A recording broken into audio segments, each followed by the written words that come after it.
Mm. So we are all set now, and this is the third session with Professor Peter. And before I request Peter sir to kindly talk, I request all of you to please keep your microphone on the mute, because it disturbs a lot. So it's a humble request to all of you to please keep your microphone on the mute mode. And when there is a question and answer session, you can all open up your mics and talk. So this is a request from me to keep your microphones off. So here you are, Professor. Thank you. Mangesh, thank you very much for that. And yes, it's a very important thing, trying to have the sound as clear as possible. So today I wanted to take us on a journey to look at Sahaj, Shunya, and Samadhi. And as you cannot have pictures of Sahaj, Shunya, and Samadhi, I'm going to start from this, which was a mandala I painted back in about 1980 when I was thinking about some of these ideas. And it struck me that we can have all sorts of investigations of this together.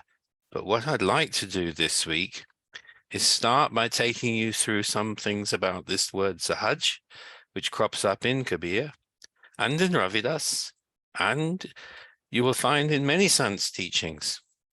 But I believe the word Sahaj actually first appears in Brahminical texts back in the Ved. And it actually, in that case, means literally born together. And it's used in reference to things like two brothers who are born together. So that's the sort of original form of the word in the sense of how it came into being. But what seems to have been a much more important development is that in the late phase of Buddhism in India, related to people like Sarapa and Kanhapa, which is sometimes actually called Sahajayana Buddhism, the path of the Sahaj Buddhist teachings. It seems to have come to mean the simultaneous arising of samsara and nirvana. Because normally we're always talking, aren't we, about the way that we exist. By the way, I haven't shared the screen properly. Let me stop. Sometimes I have problems with remembering to do things, and let me make sure I don't do this, because I'm talking and I'm not sharing the screen, so you haven't seen anything I was just talking about. Oh, that doesn't so good. Now you can see. This is better.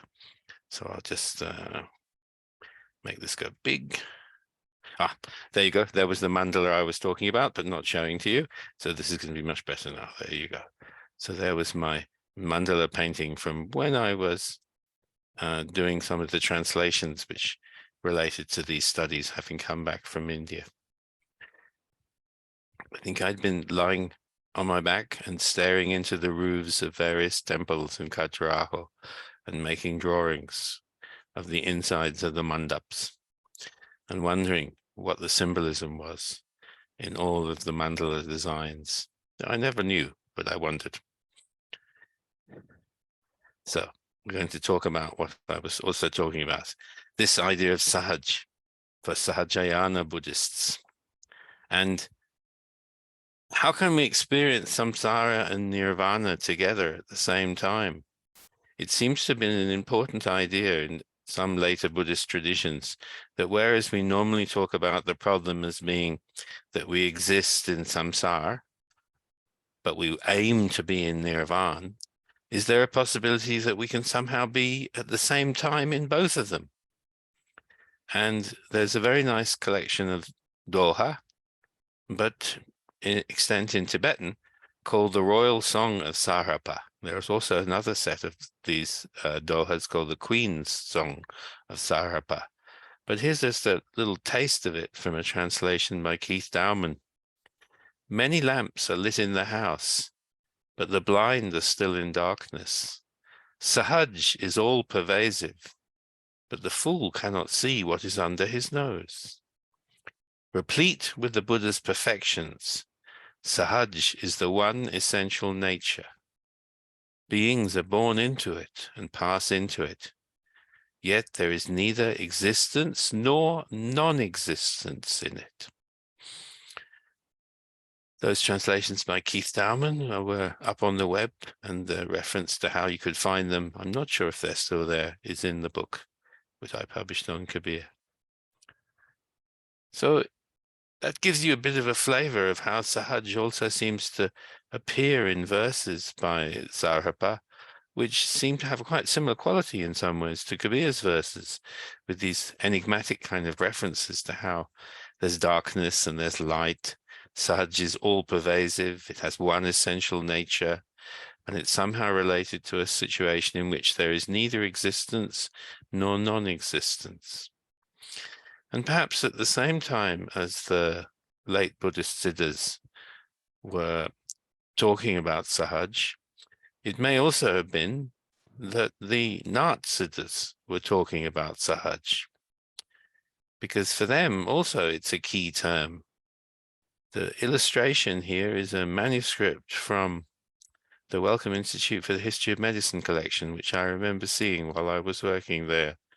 And you can see it's a sort of a cosmic figure or a man meditating with the different chakras within the body. We'll have to talk a little bit more about chakras over this next couple of weeks as well. But I think one thing you could say about the idea of chakras is maybe we could just think of them as objects of meditation, focuses for the attention of the mind. It's quite famous that Dayanand Saraswati is said to have sat in the early 19th century, after all, and meditated watching somebody decomposing, and realized that there was no actual physical chakras in the body. And I think everybody must have known that there was no physical chakras in the body from early on, because you can see that there aren't actually there. But that doesn't mean that you can't visualize chakras within the body and the mind. Just as within Buddhist practice, sometimes when people are doing jhana meditation, you're asked to meditate on particular focuses for meditation, such as visualizing triangles or certain colored objects. So if we just accept that whatever the chakras are, they are objects for meditation, we will probably do ourselves a favor in some ways. So let's talk about Sahaj for Nat Siddhas. So it's a key term in Shaivite Nat Siddha texts, and it's part of this meditation system in which you visualize the path of the breath moving around the body through Nadi, which I guess we could call the subtle breath channels. And as I'm sure you probably know better than me, there's left and right are called Ira and Pingala. And then there's also a central nadi called Sushmana. Or that could sound like Sukshmana as well when you say it sometimes. And somehow there's something process going on by which the circulation of the breath can be led to attain a state which is called Sahaja Shunya, the void of the Sahaj. So we'll see today as well that Kabir seems to have a different idea about how this state should be attained from the Nat Siddhas. Because in Nat Siddha practice, it's very much to do with the idea of breath control and the use of kumbhaka, which I think many of us may have seen yogis doing this kind of thing, and controlling the breath, keeping the breath within them, and for certain lengths of time. But we're going to see in Kabir's verses that he says this is not the way to attain the sort of Sahaj state which he wants his followers to maintain or attain. But still, we should look for what the Nats say about it, because just as when we were looking at Surati and Nirati, it helped us to understand what they might be. So with Sahaj. Very nice. So Gorakhbani is a very marvelous and mysterious text. I believe there's actually an English translation of it, but I haven't seen it yet. I don't know what it looks like. So I can still just imagine what the text means, as we can do together. And Gorak Bani, this is a manuscript which was prepared by Bartaval back in the 1930s, I believe. And he starts it, he looked at many manuscripts, and he had Basti na Shunya, Shunya na Basti, Agam Gocha Esa, Gagana Shikar Mahi Balak Bhole, Taka Naung Dharhuge Kesa. So it seems to mean something like neither form nor emptiness nor form. Imperceptible, invisible. That's how it is. A child speaks in the peak of the heavens. What name can it be given? So it's obviously one of these enigmatic style of verses, which you find as well in Kabir. Sometimes we call this Sandhya Bhasha. I'm not sure when that term was actually invented, but maybe a modern term. But the idea is nice in a way, isn't it? It's a kind of shadow speech in a way.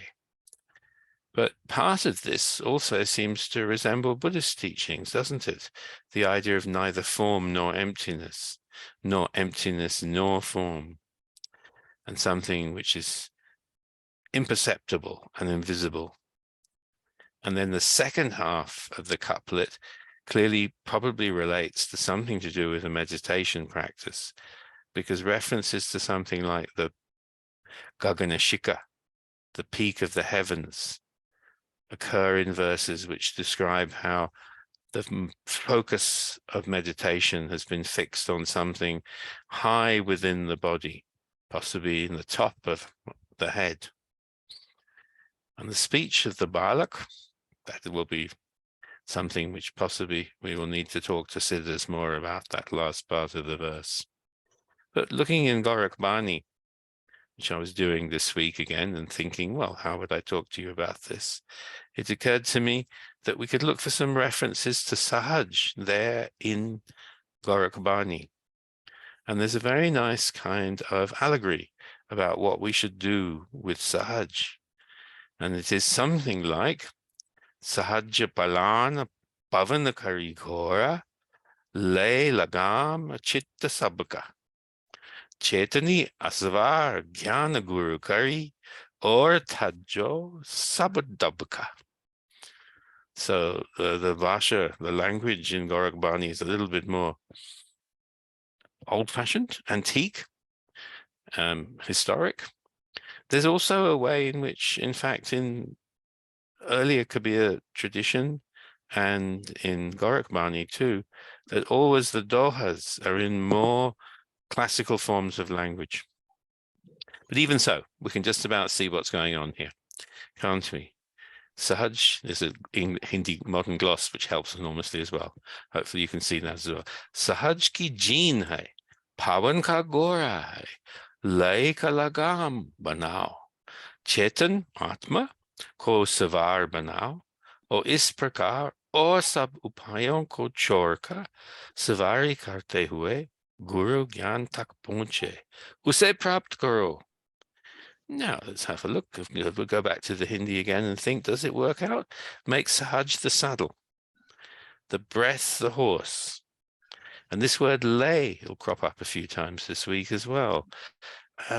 It seems to mean absorption, a sort of meditative state of absorption.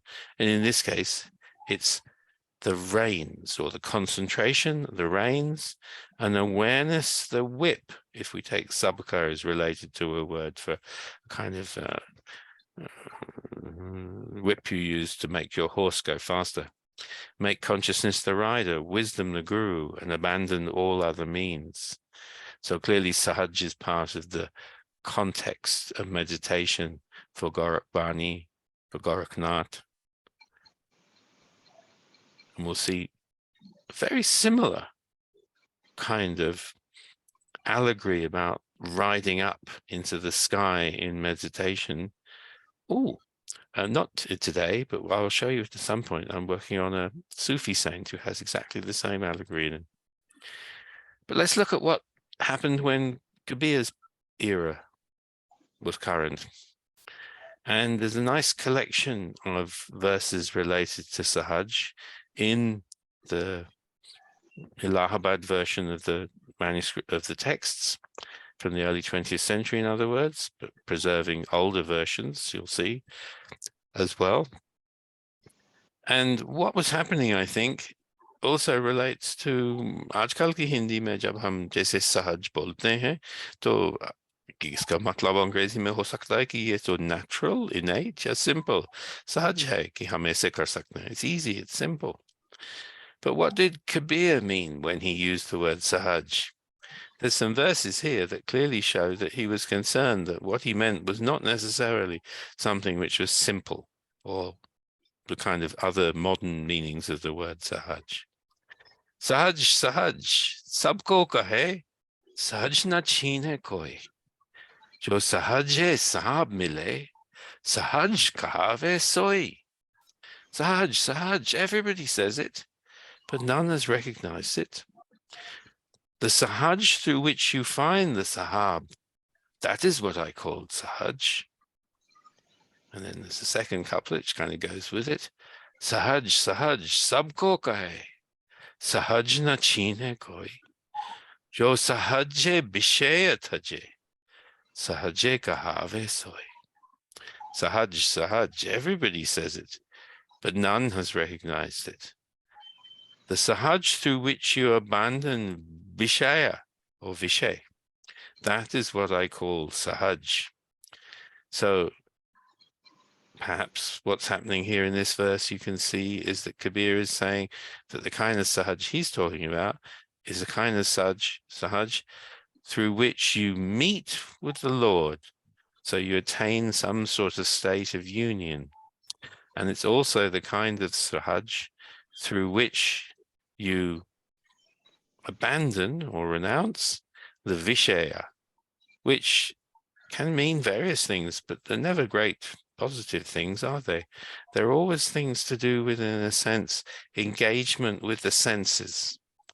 So sometimes in Buddhist practice as well, you might have been told that it's a good thing when you're practicing meditation to be aware of the senses, to be aware of seeing, listening, feeling, tasting, smelling, but not to then go out of the doors of the body. So in other words, if you are meditating and then you hear a sound and then your mind starts wandering off into, oh, what is that sound? What does it mean? Ah, it means this, it means that. Then that's kind of becoming absorbed in the senses. And I think the idea of abandoning the senses shouldn't mean necessarily that you think of Kabir as saying to you that you actually must no longer be aware of the senses. But what he's saying is you don't want to go outside of the doors of your mind, your ears, your eyes, your nose, your actual manas as well, but just be with the meditation upon the state that you're actually in. That's my Buddhist interpretation of this. I hope that if you investigate these couplets, you might be able to also come up with some interpretations of the sounds. Oh, we've got some more sounds as well. So please do mute yourself if you're listening, because otherwise my mind will go out my sensory doors to the working on the sound. Let's have a look at two more of the dohas, which are from this anga. It's quite short anga. I think it's only got 8 dohas in, although I think I've only chosen 6 for us to look at today. Sahaje sahaje sab bhaya, man indri ka nas, nikhame so man mila, kati karam ki pasi.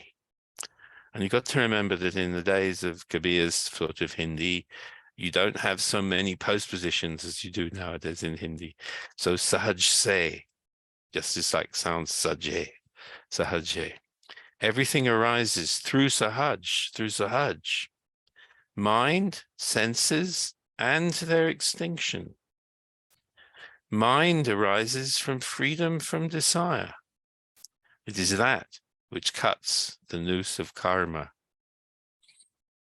So this also somehow points to the importance of Sahaj, but also to this relationship between Sahaj and the senses, their sense of them arising, and also their sense of them subsiding, and the relationship between that and our sense of being bound in the noose of karma. I can never say exactly what the verses mean, because I think we also need to think about the way that we need to have possible interpretations of them, which not encounter, that's not quite the right word, but which take into account how we might see it from different perspectives. So let's enjoy the openness of the meaning of this as well. Second verse here, also, there's a pattern here, isn't there? You can see there's sort of pairs of couplets, pairs of dohas, sakis. Sahaje sache sab gaya, suta bit kam nikam. Ek mein hai mili raha, dasa kabira naam. Everything goes through Sahaj, Sons, wealth, desire, and freedom from desire. I attained oneness, and remained in union, says Kabir, the servant of the Naam. So that Naam concept is also clearly a very important one. But for the moment, we could just keep on saying Naam.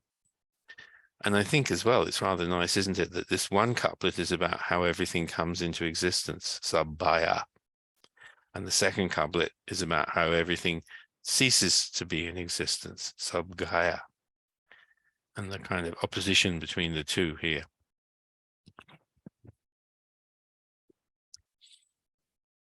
We've got another pair of couplets to read, and then we're going to have a bit of a variation and do something else, some other sorts of verses for this week too. And I don't understand fully the verse 5 here, I'll warn you of that. So I would be very interested to know if anybody else can understand correctly what's happening in it in a way. Jo kuch aave sahaj mein, soi meeta jaan. This bit's all right, isn't it? Whatever comes through being in Sahaj, that is experienced as sweet. So you should recognize the sweetness in everything which arises through Sahaj. Karua lage nimsa. But there's something which is experienced as bitter. Jame enchatan. And this enchatan, and in the second verse of the verb enchatani, seems to refer to squinting, to the sort of way in which you might make your eyes see something. I mean, in everyday terms, doesn't it? It just means actually somebody who's squinting or sort of lopsided in how they're looking at something. I wonder if it's a reference to yogic practices, that if something arises through simply being with how things there are, then that is sweet. But if you kind of make your senses, make your practice one which involves a practice which is like squinting with your eyes. So you remember that one of the problems with all these things is they're kind of conversations with other people like avadutas. And you can't do it with your headphones on, but in order to make yourself hear certain sounds, there are yogic practices where you're supposed to stick your fingers, your thumbs into your ears, which is meant to, I understand, make it possible for you to hear the anahada shabd. Whereas Kabir never seems to recommend these kind of physical yogic practices, you'll see. So I think enchatan is a reference to something about that if you were to chew a practice which was based upon trying to control your sense of sight, then that would taste bitter. Sahaje mile so dudasam, manga mile so pani. What is found through Sahaj is like milk, but what is found through asking, maybe that means like desiring particularly certain things. That's just like water. Kahe Kabir, wo raktasam. When Kabir says that is like blood, which is created through this squinting, which is found through Enchatani. So it's obviously not an easy one for us to translate. It isn't an ordinary literal meaning, but it does give you some suggestion of the importance of sahaj, because it arises to that which is sweet, arises that which is like milk arises through it, and that which is like water, possibly. But then maybe echatani is an opposite of sahaj. It'd be interesting to know what the meaning of echatani is, or enchatani, in a broader sense. Often what it seems you have to do is to search through many verses and find its use, and then you may be able to find insights into how that term was used at the time of Kabir. So another approach, which I'm going to suggest we should try and do as well, though, and I hope you enjoy this. I've got three, whoops, there we go, longer verses we're going to look at today as well for a few minutes. Yes, good. Probably not more than 15 minutes. These are three of the longer verses which were in the 100 verses of Kabir that got translated into English as well. So they're quite well-known verses in different versions. Let's have a look at one of them. So, no, I can't see because of all. This is verse 40 in the collection of 100 verses, which Chitty Mohan Sen made and Kabir translated, and I've retranslated from these versions, which I'm going to show you today, which are the versions in Prasad's text from Allahabad. Avadu bhule ko ghar lave, so jana humko bhave. Avadut, follower of Gorakhnath. He who brings the lost home is he who pleases me.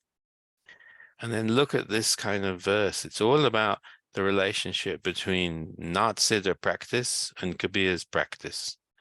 So it's a very nice one for us to have a look at.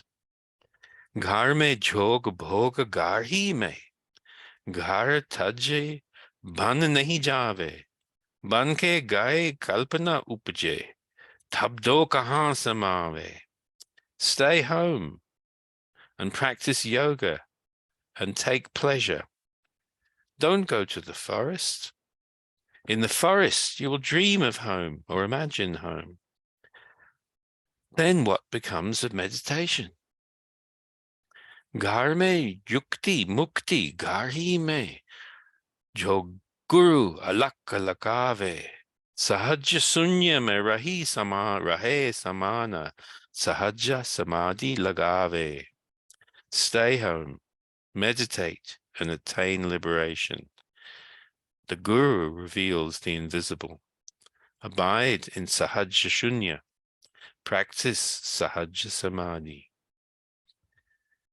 So then he's going to explain a little bit more in the next stanza what possibly he's meaning by this explanation of what Sahaja Samadhi is.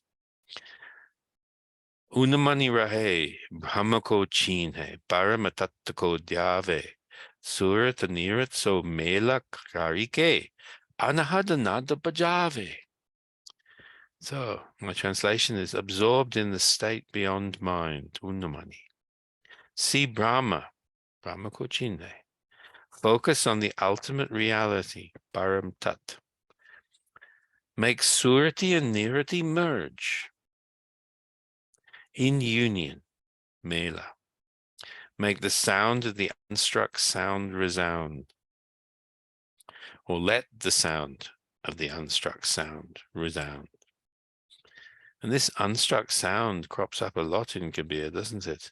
Sometimes it seems to be almost a synonym for the sabda as well. So anahad is from anahata, a Sanskrit root, which means something which arises without any impact. There's no impact in the anahadanat. Sometimes people also translate it thinking of it in relation to the Arabic word for had, as in had se bahar ho jayega, but I don't think that is the meaning of it normally in Kabir's verses. It's normally derived from this Sanskrit origin word anahat, a sound which arises without any original cause. So it's that kind of sound which is not a sound, possibly, as well. Interesting to, in fact, contemplate what might be referred to as anahad, nud, or nad, pardon me. Can be nud, here it's not. Ghar mein bastu bhi ghar hai. Ghar hi bastu milave. Kahe Kabir suno ho avadu. Jyon ka tyon tehrave. The treasure, I'm going to take bust as meaning treasure rather than just a thing. Ghar mein bastu bhi ghar hai. And the treasure is the home itself. Ghar hi bastu milave. At home alone is where the treasure will be found or obtained. Kabir says, listen, avadut. Yes, sunoho avadu. Jyon ka tyon terave. Remain just right where you are. Just exactly the same as well. You don't need to change. So this, if I give you a kind of commentary on it, I'd like to point out, seems to relate to a kind of controversy which occurs inside Buddhism as it does in other traditions, which is, do you actually need to abandon family life and go to the forest? Some of you might have heard of a Sanskrit, and I don't think it was ever known in Pali, but it's well known in Chinese texts as well, and it's called Vimalakirti Sutra. And Vimalakirti Sutra is a wonderful Buddhist sutra about a household bodhisattva. So there seems to have been a developing idea within Buddhism that people who are householders can be as much bodhisattvas as people who are renouncers. And this kind of debate seems to also be going on here within Kabir and the Sant tradition as well. And clearly, Kabir's followers, perhaps you might argue, might have been on the side of those who are like Vimalakirti. And Vimalakirti, by the way, is an interesting figure if you ever find a copy of the Vimalakirti Sutra. He's a man who stays at home, but he can make his home as large as the universe itself. He's a man who can be in the world, but be untouched by the world. He's a man who's an ordinary man, but also able to display miraculous abilities and to teach the Buddha Dharma. Is there something similar going on here? We're having a description of Kabir's idea that Sahaj Samadhi and practicing of Sahaj Shunya is something which you don't need to go to the forest to do, that you're all probably sitting at home. So all of us who are sitting at home could in fact do all of these practices whilst we're at home. It's a very important idea as well in many world religions that we might go out and search for things in a far distant place, but where we should be searching is at home. There's a Jewish story from my forefathers' traditions about a man who had a dream that if he went to Prague, he would find a great fortune. So he journeyed for many days to go to Prague, to the place where he'd been told in his dream he must go. And when he got to the bridge in Prague outside the city, he started waiting because he wanted an opportunity to go to the top of the bridge and discover what it was that he would find. But then one day, one of the guards at the bridge came over to him and said, I've seen that you're standing around waiting to get onto the bridge, but you keep standing there and not coming onto the bridge. Why are you doing that? And he said, oh, it's difficult to tell you. And then the guard said to the poor Jewish gentleman who had come to Prague, he said, it's funny, you're just like the person I once saw in my dream. I had a dream that one day a man would come and do like you and stand here and be unwilling to actually come onto the bridge. And what I should do when that happened was to tell the man that there was a fortune buried under the stove in the house he lived in his home city. And the person would be called something like Joseph or something like this. And then the man was called Joseph, said, oh, thank you for telling me that. And he went home to his own house and he looked underneath his own stove and found a fortune. So there might be this idea that we can find a fortune at home in many world traditions.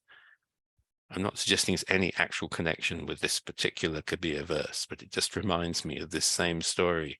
The treasure is at home. The treasure is the home itself. Let's go on to another verse. Oops. Oh, here we go.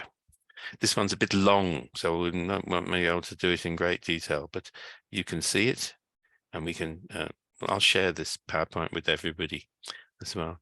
Sadho sahaj samadhi bhali, guru pratap ja din se jagi, din din adik chali. Din din adik, there might be something wrong there. That's right. Jahan jahan dholo so parikrama, jo kuch karo so seva. Jab sovo tab karo dandavat, pujo kari nadeva, pujo or nadeva. Sads follows the Kabir tradition. Sahaj Samadhi is the best. Through the grace of the Guru, every day I've become more awake. Wherever I go, that is circumambulation, parikrama. Whatever I do, that is service. When I sleep, that is prostration. Whatever I worship, that is the one deity. And pujo or nadeva, or it could be translated as I will not worship any other deva. It's interesting. But what I'd like to point out to you here is that this idea seems to be coming out in this verse, that we don't need to actually go and do practices such as circumambulation, prostration, dandavat, and all these things. If we just are aware of the way that our body moves, that is the equivalent of dandavat. If we are aware of the way that we walk around, dolung, then that could be parikrama. If you recall the other week, I was suggesting to you that this idea of mindfulness is very important in Buddhism. And what seems to be being described here is a similar practice, that Kabir is recommending, that Sahaja Samadhi is related to constant awareness of simply what you're actually doing while you're doing it. Kaho so nam, suno so sumiran, kao pio so puja. Gira ujhar ekasam leko bhava mitavo duja. Speaking is the name, hearing is contemplation or recollection, eating and drinking are puja. When all dualities are abandoned, living at home or in the forest is all the same. Ankana mundo kana rundo tanika kashta nahi daro. Kule nena pehchano hasi hasi sunda rupa niharung. I don't have to shut my eyes. I don't hold my hands over my ears. That's the thing I was mentioning earlier. I don't have to mortify my body. I look wide-eyed and laughing or smiling at everything, and behold the beauty of form. Shabda niranta se manna laga. Malinabas, no, I got the wrong. Kule nen pejhano hasi hasi. Shabda niranta se manna laga malinabasna tyagi. Uta tabeta to kabhuna chute ese tari lagi. My mind is absorbed in constant contemplation of sabda, abandoning all sensual attachments, the thing we had in the other verse. As I get up and I sit down, I never forget, this is the way to gain liberation. Tari, as in tarana, to pass over. I think I've written here Ka Kabir, or should it be Kahe Kabir? Dono ek jaisa hoga asl mein isme. Kaha Kabir, ye unmani reni so bhagat kari gai. Sukh dukh se koi pare paramasuk. Tahi pad raha samai. Kabir says, in this state, which is beyond everyday mind, it becomes manifest, or something becomes manifest. Beyond suffering and pleasure, sukh dukh se pare, becomes one. Is supreme bliss, param sukh, which is a term which also crops up in the Buddhist Sahaj Sahara texts of the Siddhas and in Nat Siddha texts. Tehi pad raha samai, And in that is the position, that is the state in which you should be absorbed. It's an interesting idea as well, this idea of going beyond sukh and dukh, because it does sound very like a very Buddhist idea, because after all, both sukh and dukh have their problems inherent in them. And if you think about Buddhist teachings, you often hear that one of the problems is that even if you are in a state of sukha, you will also be aware of the possibility that you might not be in a state of sukha later on. So that becomes a form of dukkha as well.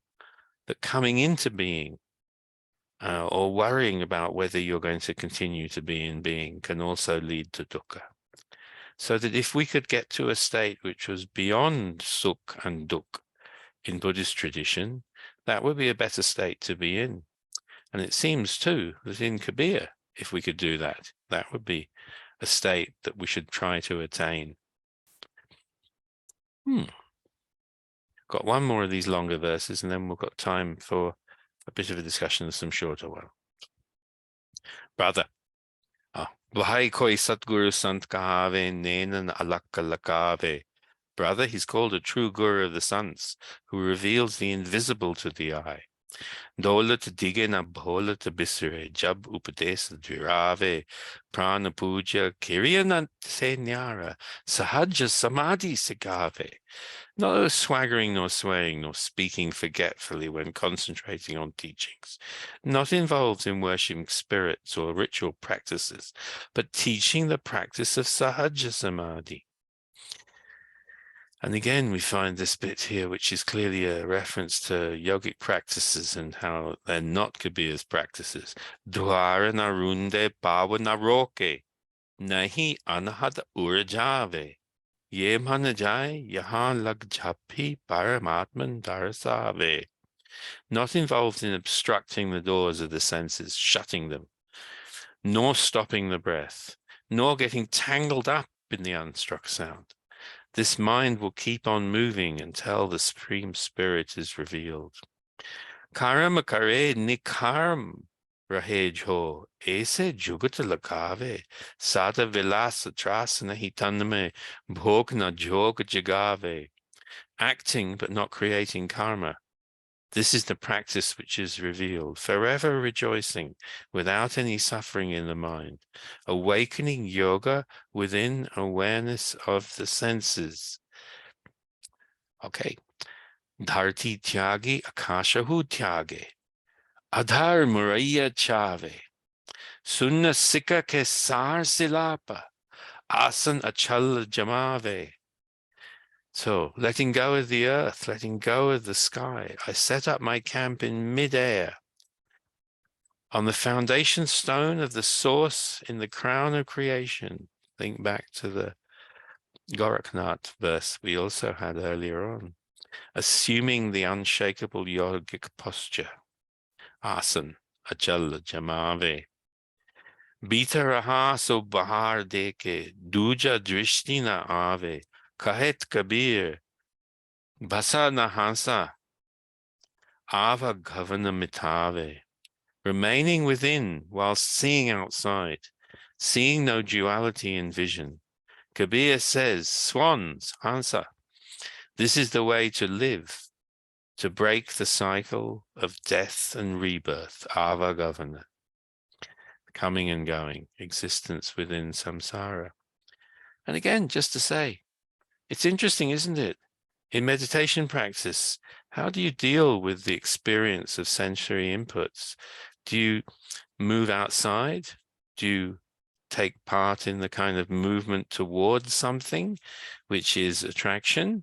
Or do you sometimes find yourself retreating inside while you're meditating, away from the noise or the smell or something, or the distraction, which is a kind of dvesha? Or do you get lost in just sort of thinking about what am I going to do tomorrow and things like that, which is going to be moha?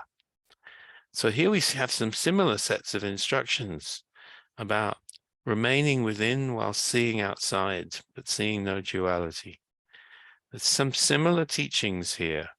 Or we could also say that from a Buddhist viewpoint, we can observe similarities between Kabir's practice and Buddhist practices. And I thought I'd like to just show you a little bit more, which is not strictly necessarily to do with exactly what I'd said we're going to talk about, but I think it'll help us. These are some verses from a thing called the chapter on absorption, Loka'ang, or it's sometimes called Leka'ang, we'll see in a moment too. And these are two verses from it, which are in Prasad's version of it. Ganga Jamun ur antare sahaja sunya logat tahan kabira mataracha munijat jove bhat. Ganga and Yamuna are within the heart. In absorption on the shore within Sahaj Shunya, that's where Kabir's built his monastery, while Munis look for the path. And the next one is also a very famous verse. Jehi banna singna sanchare, panchi uri nahi jai, rena devas ke gum nahi, tahan Kabira lo lai. In the forest where no lions roam, or no lion roams, where no birds fly, where day and night or night and day don't reach, that's where Kabir is in absorption. So this practice is being described here as something to do with the breath, circulation and visualization, isn't it? Because Ganga and Jamuna are here. And then this description of forests in which no lions roam and no birds fly, where it's never night or day, also seems to be a description of the ways in which the practice of the meditation was taken. But I'm going to share with you a little tiny bit as well of a sideline, but a lovely one. I hope you'll enjoy it. If I can make the thing move. Yes, there we go. So you may all know Shamsundar Das's Kabir Granthavali, which was published back, I think, in 1928. And it's a wonderful collection. It's been so influential. Recently, Purushottam Agarwal this year has just brought out a new edition based on the very same manuscript. And he's told me that there are lots and lots of mistakes in the transcription. But I haven't seen his version yet, so I don't know how it varies. He's down here in the bottom right-hand side of the course. And so these two dohas I just said to you are there. There's number 1 and number 3 in this series, Leka'ang on the right-hand side of the screen. But in the middle, notice you've also got the one I was talking about the other week, Surati Dikuli. And also during my time of studying Kabir, I've been very much indebted to Charlotte Vaudeville's work, a French scholar who went and lived for quite a long time in Pondicherry. And that's her French translation of it, but we can look at my English translation in a moment of it. And it's a very interesting verse, the one about the Dekuli or Denkuli. And this is where we're ending up this week. Yes, that's good. So the verse on Surati and the Dekuli or Denkli, it seems to be called as well.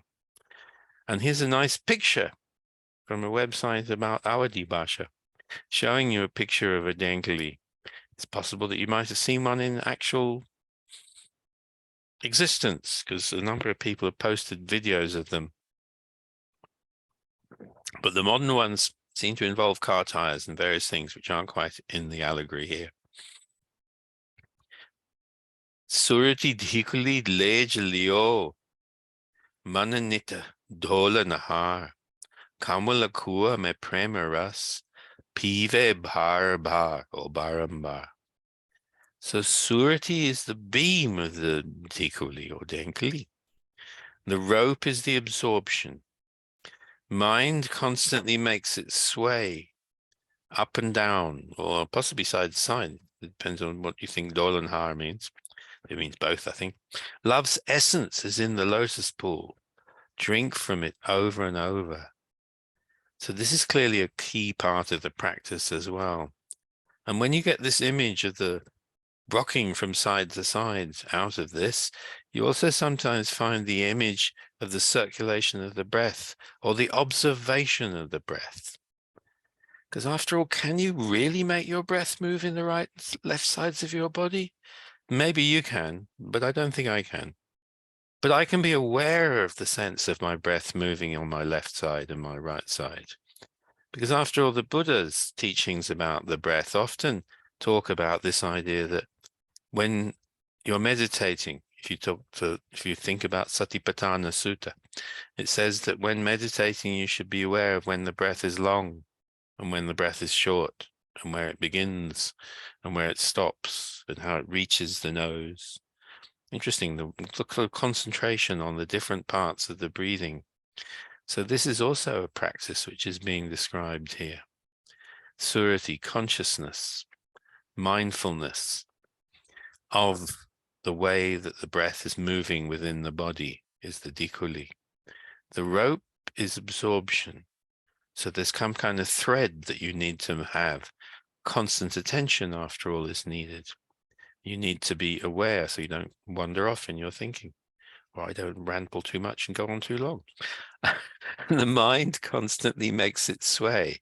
So I don't think the mind actually makes the breath sway, but the mind does make your awareness move kind of up and down in the body as if you're trying to follow your breath, which you may have done, and you might try if you haven't tried it. It's interesting, isn't it? Because you kind of think, okay, I can sense that my breath has reached the position which is down in the base of my stomach area, perhaps, and then my breath is somehow moving up and reaching up here. And through that practice, in Buddhist tradition, one sort of thing happens, perhaps. But in this particular practice, the description is also that you obtain access to love's essence. And you're in a position to be able to constantly drink from it over and over. So that would be a wonderful thing to be able to do. And there's also a very nice website link, which you can follow once you get a copy of this to share, through sharing, to a nice piece that somebody from Aligarh Muslim University has shared about the water devices for lifting, and it's got a nice description of their history in India as well. But if you think of this as an allegory for the practice that Kabir is describing, this is what you need to do to explore Sahaj, Shunya, and a particular sort of samadhi, which is Sahaja Samadhi.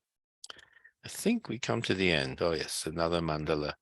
I think it's a sort of Sri Yantra, but not really a Sri Yantra. Thank you very much. That's the end of my talk for this evening. I seem to have talked for slightly too long, but hopefully it's all right. Peter, sir. Thank you. That's, I would say, a very wonderful, powerful exposition. And you set in motion certain, Buddhist thoughts in me when you were talking about Sahaj Samadhi. One of the things that struck me was, the way you have talked about the chakra as the points in the body where your breath reaches and you can pay attention to those parts. For example, in the Thai meditation traditions, particularly Azanji Dhammadharu has taught a meditation called keeping the breath in mind, where he talks about, the being aware of this point, then, here, then at the top of the head and all the way up to the, so in the Theravada, practices, you can also see this kind of parallels between what has been talked in terms of the chakra and the parts of the body where we can bring our attention to. So I think that's very beautifully, put. I think we can find a parallelism between, the extant practices in the Theravada tradition. And I agree that in Thai tradition, there has been a group of traditions which have, they were often associated as well with the Dhammakaya movement. And the Dhammakaya movement had a strong thing about that meditation, observation of the breath, led to a realization of light being present within the solar plexus in the center of your body. Right. Which seemed to be definitely connected with Indian ideas about this idea. And it gives you a bit of a flavor here too. So there are all sorts of ideas that we can explore here. And thank you. I'd like to learn more about the particular reference that you had to a Thai tradition talking about meditation on different parts of the body. Yes. And what I felt, when you talked about giving up abandoning the vishay or the Mm, alamban of the sense doors, like, and what struck me so well is this, that Kabir ji also talked about not only giving up the a smaller, the subtle mental experiences, but also, Vishay, and he goes on to the Jini, renunciating even the mm, experiences. So my Buddhist mind, has been thinking in terms of the three realms, like Kamavachar, Kamaloka, Rupaloka, and Arupaloka. The more subtle mental states that one attains to, but at the end we have to, abandon everything, completely detach ourselves from this loka and attain to what is called the lokuttar, or mm, the word. So, I found that idea very interesting, and I found something very interesting, Peter sir, is the word sahaj itself, because, it's like arising together has also the connotation of a very important Buddhist term, samutpad. mm, And, pratitya samutpad is the heart of the Buddha's teachings, and what way we take it leads to, nirvana or sansara. So if we break the sankhara, and I found the word sankhara very close to sahaj also, because mm, one of the meanings of sankhara is also creating together and mm, interdependence. So deeply, I think sahaja has to do with interdependence. In mm, the sense of, you cannot have something, independent. You cannot have mm, something having that essential independent nature, which the Buddhas talked in terms of anatma. So I found this idea very important. And when you referred to Sarha and his very first verse in the Doha Kosh, where he talks about the, karuna rahit jo shunya hi laga, nahi so pawe uttam marga, अथवा करुणा केवल साधा सो जन्मांतरे मोक्ष न पावा यदि तुम्ही पुनः जोड़ न सके. So he talks about bringing the karuna and shunya together. Na wow, na nirvan rahi. So I think the idea of mel, yoga, bringing together, and surati nirati, bringing together, absorption and insight, bringing together is a very, we can find that these ideas in a very clear background of the Buddhist practices and Buddhist methods. So what I thought is, we can definitely look at Kabir as you have been sharing a lot about the Buddhist practices in terms of surati, nirati, sahaja samadhi, and shunya. So ultimately, there are some suttas in Pali where Buddha talked about shunya samadhi, in the sense of, if I go to the forest to meditate, then I should not have the perception of a city. Isn't mm, so? Coming back to what it is, which is naturally arising, mm, instead of, governed by the sensory consciousness, or even the subtle consciousness, or moha, maya, krodh, whatever. So I think we can see a complete parallel with because the Buddhism has a very strong history before Kabir Sahib arose on the scene, and I'm sure that in the social memory of India, there was a lot of this thing. And one of the interesting things, Peter Sahib, that we found that there is a 14th century manual, 15th century manual written by a Jain guru, Gunakirti, in Marathi. And mm. here he has talked about the Bauddha Sampradaya, Ah, Bauddha Pakhanda. And mm, he describes about 16 Bauddha Pakhandas of that time in 15th century. mm. And he names them, and most of the names now appear among the untouchable communities in Maharashtra. Oh, I will send you that reference to you. It's a very beautiful reference. So what I think is this, that when the institutional form of Buddhism collapsed, in terms of Nalanda, Vikramshila, and all those established universities, there was a popular grassroots level Buddhism. mm, And I think this is my gaze, which was popular among the, like you talked about shabbers or tribals, or the people who were not bookish, but they were actually learning from each other. And in the communities that we come from, there has been a very strong respect for the pothis to acquire the manuscript, isn't it? So I sense that we can unravel a lot of these technical terms and create a kind of matrix of the terminologies where we begin to see in a very clear light, particularly when you talked about nad and anahat nad, unstruck sound. In the meditation practices of taught by Venerable Sumedo and from the Ajahn Chah's tradition, they also talk about nad. Oh, they do. Yes. They also talk about nad.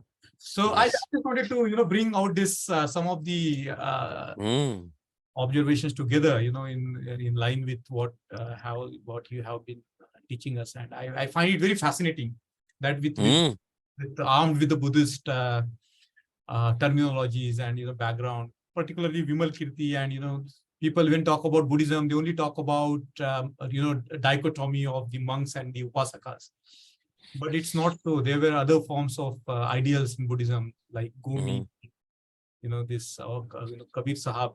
He's also talking about bringing together the worldly and otherworldly together. It's very beautiful the way you have been taking us through all these Kabirian practices.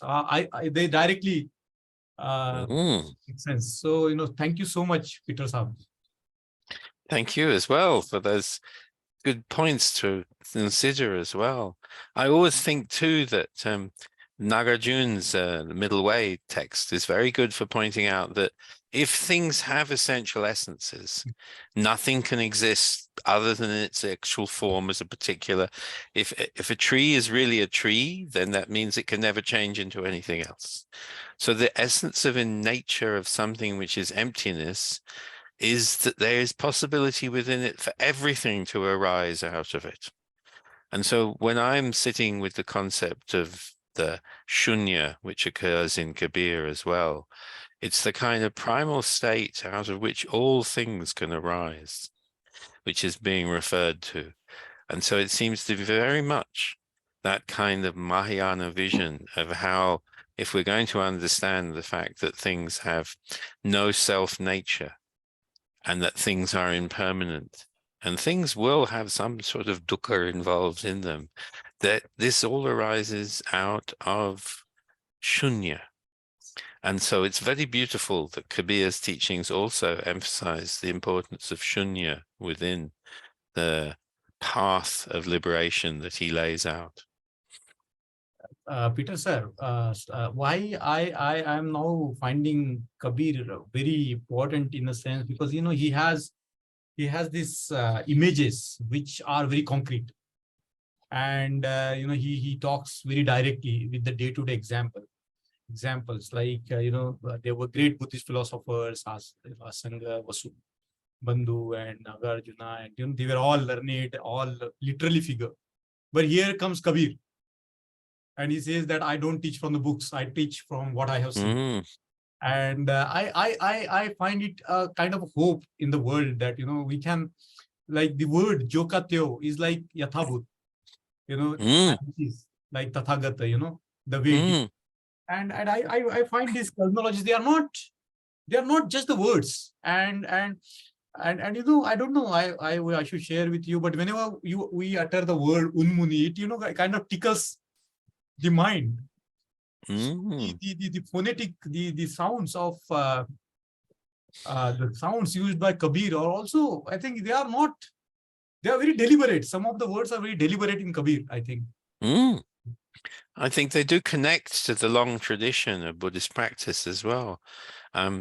Maybe another week, if I can find my copy of Shashi Bhushan Dasgupta's Obscure Religious Cults, he found the exact parallels between series of aphorisms, in a sense, in Saha and the Siddhas and Kabir. And I think it's very much that, yes, we have this vision that Buddhist masters of the earlier time were monastics of high status who were able to spend 12 years studying at Nalanda and then go on to do practice. But clearly for the Shabara, for the Nishad, for the people who were actually working in India, you couldn't take a 12-year sabbatical to go off and learn the practices. So alongside all of these somewhat, what could you say, those who were in a position to be able to practice like that, you would have had to also have people like Kabir who were living through their experience of their teaching, but also heirs to this incredible oral tradition, which would have also built Buddhism as well as been the inheritors of Buddhist teachings. Very, very, very beautiful. Indeed, this exploration. Sir. So I think we will open it up. Any questions or like that? Can you spend another 15 minutes, Peter Sahib? Yes. Another 15 minutes is fine. We can take some questions, or anybody wants to reflect on. Yeah. So yeah, Santosha is asking. Yes, please go ahead.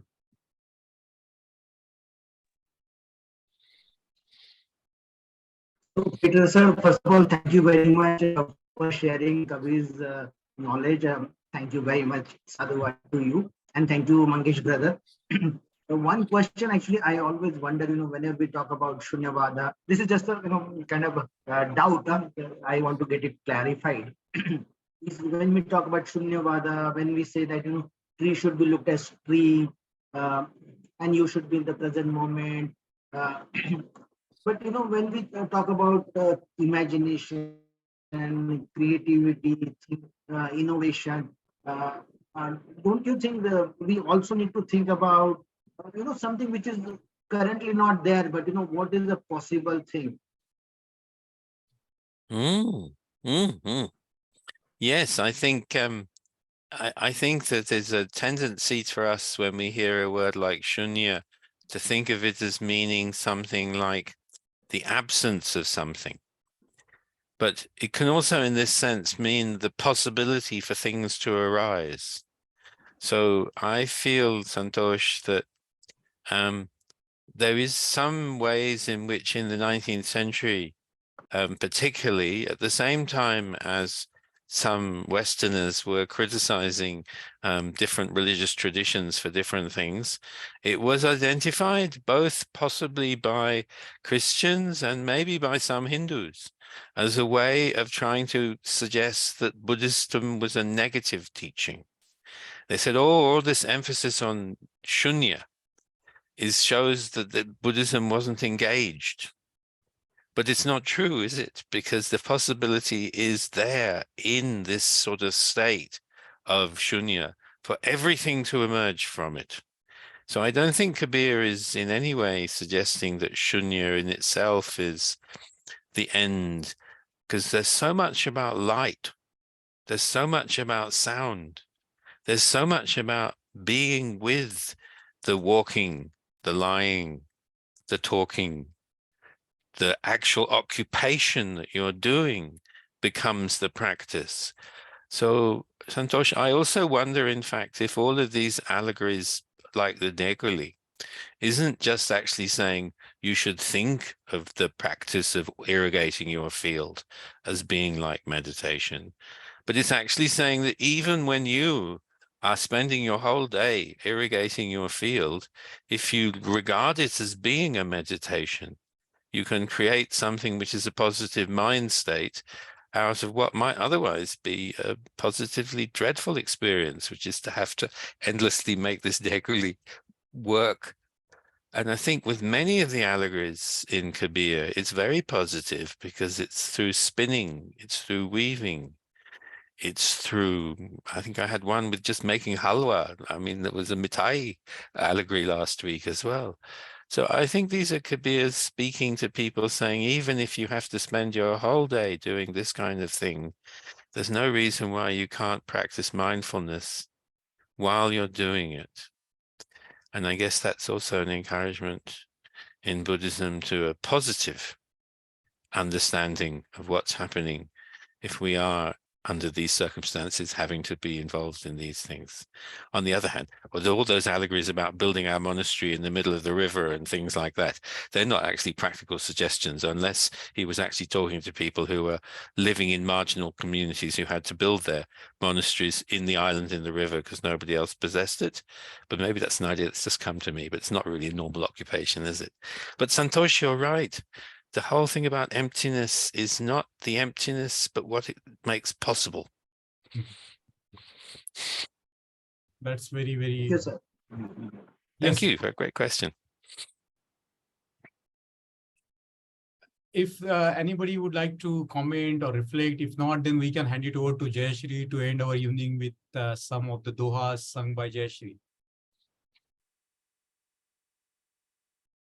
That would be marvelous. So Jayashri, are you ready? Yeah, you can hear me? Yeah, yeah. Very well. Okay. So I have prepared few lines. और this सहज सहज सब कोई कहे. So let me start. सहज सहज सब कोई कहे, सहज न चीने को. सहज सहज सब कोई कहे, सहज न चीने को. जा सहजे साहब मिले, सहज कहावे सोय कबीरा, सहज कहावे सोय. सहज सहज सब कोई कहे, सहज न चीने को. सहज सहज सब कोई कहे, सहज न चीने को. ओय जा सहजे विषयात जे, सहज कहावे सोय कबीरा, सहज कहावे सोय. गंगा जमुना पूर अंतरे, सहज सुन लव घाट. गंगा जमुना पूर अंतरे, सहज सुन लव घाट. तहा कबीरा मठ रचा, मुनि जन जोवे बाट कबीरा, मुनि जन कौवे बाट. सहज सहज सब कोई कहे, सजन चीने को. ओय जा सहजे साहब मिले, सहज कहावे सोय कबीरा, सहज कहावे सोय. सहज कहावे सोय, सहज कहावे सोय. Thank you. That's it. Very good, Jayashri. Thank you, sir. Sadhu, sadhu. Kamal, do you have anything to sing today? Kamalji?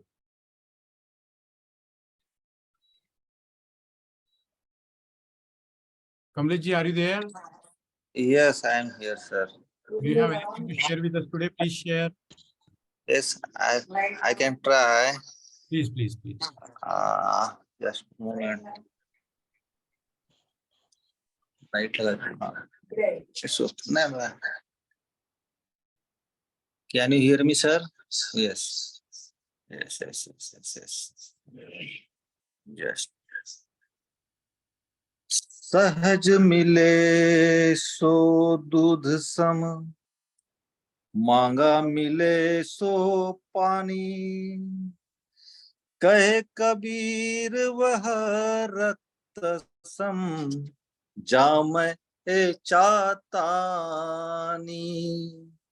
सहज मिले सो दूध सम, मांगा मिले सो पानी, कहे कबीर वह रक्त सम जामे ए चातानी, जो कुछ आवे सहज में सोई मीठा जान, हाँ जो कुछ आवे सहज में सोई मीठा जान, कड़ुआ लागे नीम सा जामे ए चातान, कड़ुआ लागे नीम सा जामे ए चातान।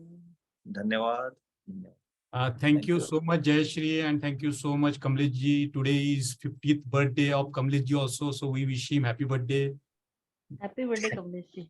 Thank you. Thank you. Today he attended Baba, half century. And sir, He can show his bat like this. Shubhamnayen. thank you. Thank you. And sir, now I am in hospital. Okay. Oh, for your birthday. Oi, oi, oi. Yeah, our sister is admitted. Oh. Oh. Kolkata. Good. Yes. So Kamlesh ji, thank you so much, and Peter ji, Mm. thank you so much. Jayashri, thank you so much for making these classes very special. And I think together we are doing a good work under the sahibship of our beloved Peter Sahib. Thank you so much. So, Peter ji, नमस्कार, so much, धन्यवाद, sir. धन्यवाद। thank और you. ये गाने को सुनकर, दोहे को सुनकर मेरा मन हल्का हो गया है। तो Thank you, sir. बहला दिया गया। Thank you so much, guys. And I look forward to meeting again next week. Yeah. See you all next week. Right. मिलते रहेंगे। रहेंगे. Thank you so much. Thank you. Thank you.